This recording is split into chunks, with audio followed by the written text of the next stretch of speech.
Assalamualaikum warahmatullahi wabarakatuh. Jumpa lagi dengan saya, Dian Esma Molvi, calon guru penggerak Angkatan 5 Kota Tanjung Pinang. Kali ini saya akan berbagi demonstrasi kontekstual modul 1.3, visi guru penggerak.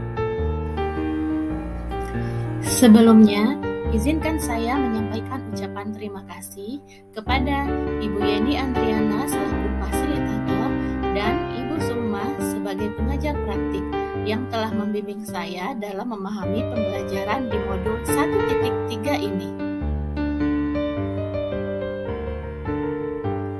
Adapun tujuan pembelajaran khusus di modul ini adalah calon guru penggerak berlatih menerapkan paradigma inquiry apresiatif untuk mengidentifikasi potensi diri dan membuat kalimat prakarsa perubahannya. Lalu, calon guru penggerak berlatih menyusun bagja menurut kalimat prakarsa perubahan diri yang telah dibuat untuk kemudian menjalankannya. Nah, apakah itu paradigma inquiry apresiatif? Inquiry apresiatif dikenal sebagai pendekatan manajemen perubahan yang kolaboratif dan berbasis kekuatan. Konsep inquiry apresiatif ini pertama kali dikembangkan oleh David Cooperrider.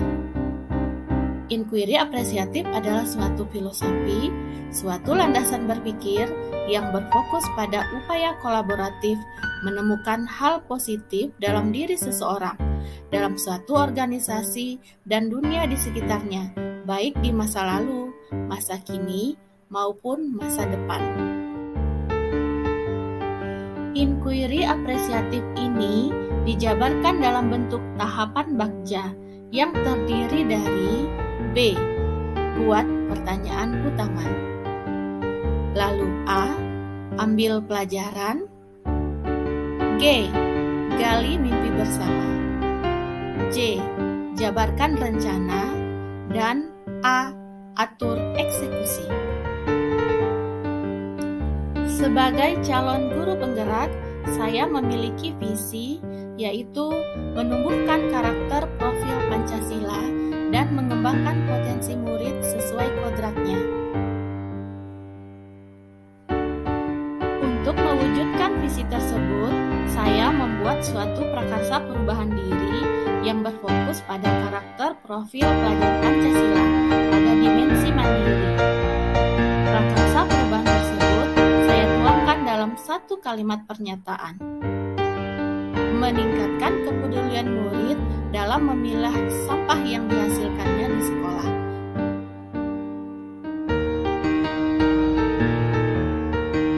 Mengapa saya memilih prakarsa perubahan yang melibatkan kepedulian terhadap sampah? Sampai saat ini, sampah masih menjadi masalah utama di sekolah saya. Masih ada sebagian murid yang membuang sampah sembarangan. Meski ada yang sudah mau membuangnya di tong sampah, tapi masih belum mau memilahnya. Padahal di tong sampah itu ada tulisan organik dan anorganiknya. Mengapa murid masih kurang peduli dengan sampah? Apakah karena masih kurang pengetahuannya tentang sampah?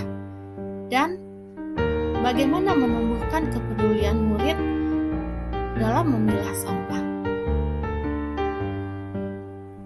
Berikut ini adalah tahapan bagja yang akan memandu saya dalam mewujudkan prakarsa perubahan yang sudah saya rancang. Tahapan pertama dari bagja adalah buat pertanyaan utama. Pertanyaannya, bagaimana meningkatkan kepedulian murid dalam memilah sampah yang dihasilkannya? Lalu, tindakan yang akan dilakukan. 1. Melakukan observasi dengan kuesioner mengenai pemahaman murid tentang jenis sampah organik dan anorganik. 2. Memberikan motivasi pentingnya memilah sampah sesuai jenisnya. Yang ketiga, mencari referensi bagaimana meningkatkan kepedulian murid dalam memilah sampah. Tahapan yang kedua adalah A. Ambil pelajaran. Pertanyaannya, siapakah orang yang telah peduli peduli dalam memilah sampah organik dan anorganik yang dihasilkannya? 2. Bagaimana cara orang tersebut bisa melakukannya? 3. Keterampilan apa saja yang harus dimiliki murid untuk dapat memilah sampah yang dihasilkannya? Lalu, tindakan yang akan dilakukan adalah 1. Melakukan kolaborasi dengan orang yang telah peduli dalam memilah sampah organik dan anorganik yang dihasilkannya. Yang kedua, mencari tahu dan mencatat bagaimana cara menumbuhkan kepedulian dalam memilah sampah. Yang ketiga, mengidentifikasi jenis-jenis sampah organik dan anorganik di sekolah. Tahap yang ketiga adalah G. Gali mimpi. Pertanyaannya, bagaimana perasaan saya ketika kepedulian murid dalam memilah sampah telah meningkat? Apa hal baru yang bisa murid saya lakukan terhadap sampah yang telah dipilahnya? Bagaimana cara supaya karakter peduli sampah ini dapat dipertahankan kapan saja dan di mana saja? Lalu, tindakan yang dapat dilakukan adalah 1. Membuat model atau skema dan menyusun program pemilihan sampah organik dan anorganik. Yang kedua, membuat daftar kegiatan baru untuk menindaklanjuti sampah yang telah dipilah. Yang ketiga, meyakinkan dan memotivasi murid bahwa pemilahan sampah yang sudah mereka biasakan memberikan sumbangsi berharga bagi lingkungan. Berikutnya tahap yang keempat, J. Jabarkan rencana. Pertanyaannya, apa langkah sederhana atau pertama yang harus dilakukan untuk meningkatkan kepedulian murid dalam memilah sampah? 2. Bagaimana cara memberikan pemahaman kepada murid tentang pentingnya memilah sampah?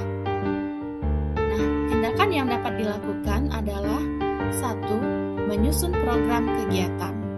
2. Mengadakan sosialisasi tentang jenis-jenis sampah organik dan anorganik.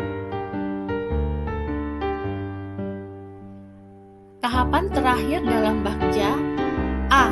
Atur eksekusi. Pertanyaannya, siapa saja yang akan saya libatkan dalam usaha meningkatkan kepedulian murid dalam memilah sampah yang dihasilkannya? Kapan kegiatan ini akan dimulai? Siapa saja yang akan memantau proses rencana ini? Dan bagaimana cara menjaga budaya positif ini berlangsung kontinu? Adapun tindakan yang dapat dilakukan, 1.